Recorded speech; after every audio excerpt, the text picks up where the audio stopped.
Hello everyone. If you are experiencing issues with your Google Pixel 9 or just want to start fresh, a factory reset is the solution. In this guide, I will show you how to reset your device step by step. So now let's get started. Now before resetting, it is important to back up your data. So open settings, navigate to system and tap backup.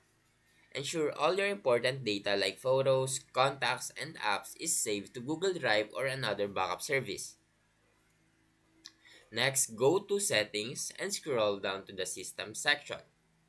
Tap on it to find the Reset options. So, under the System menu, choose Reset options and then tap Erase all data or the factory reset. A confirmation screen will pop up explaining what will be deleted.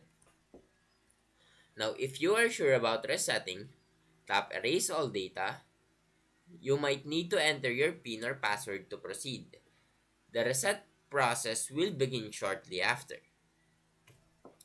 Now, once the reset is complete, your Pixel 9 will reboot to the initial setup screen.